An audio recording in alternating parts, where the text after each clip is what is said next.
ప్రతి అక్షరం ప్రజల పక్షం. HR9 న్యూస్ టీవీకి స్వాగతం, సుస్వాగతం. కడప జిల్లా పోరుమామిళ్ల పట్టణంలోని సచివాలయం 1 ఎదురుగా ప్రధాన రహదారిలో మురికి నీరు రోడ్లపైకి రావడంతో ప్రజలు ఇబ్బందులకు గురవుతున్నారని all India human rights publicity officer Phanirao పేర్కొన్నారు. ఈ దారిలో నిత్యం అధికారులు, ప్రజాప్రతినిధులు వెళ్తూ ఉంటారని, వారు చూసి పట్టించుకోకుండా ఉండటంపై ఆయన మండిపడ్డారు. ఈ విధంగా మురికిని రోడ్లపైకి రావడంతో ప్రజలు విషజ్వరాలు, పలు రోగాల బారిన పడే అవకాశం ఉందని వారన్నారు.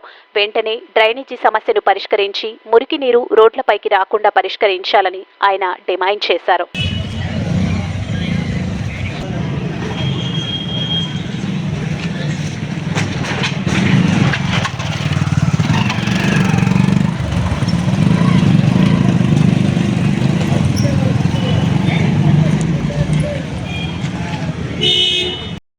కడప జిల్లా పోరుమామిల పంచాయతీ నందు ఇటు రామాయపల్లి రోడ్డు, ఇటు శెట్టిగారి బజారు, ఇక్కడ వచ్చేసి సచివాలయం 1, ఇట్లా పోసి మెయిన్ రోడ్డు ఈ చాలా ఘోరంగా ఉంది. ఈ కాలువ ఇన్ని రోజుల నుంచి ఎవరు పట్టించుకోకుండా ఉన్నారు.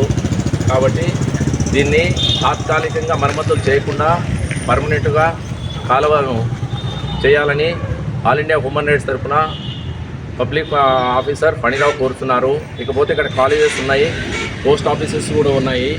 కాబట్టి మీరు దయవుంచి అధికారులు దీన్ని త్వరగా పూర్తి చేసి ఈ దారిన పోయే పాదచారులకు కానీ వాహనాలకు కానీ చాలా ప్రాబ్లం జరుగుతున్నది. ఈ వాటర్ వల్ల టర్నింగ్ చేయడం వల్ల అక్కడ ఇక్కడ వెహికల్స్ కూడా కొట్టుకునే పరిస్థితి అయినాయి. చాలా టైమ్స్ కొట్లాటలు కూడా జరిగాయి. కాబట్టి దయవుంచి దీన్ని త్వరగా కంప్లీట్ చేయవాలని ఆల్ ఇండియా హ్యూమన్ రైట్స్ తరఫున కోరుతున్నాము.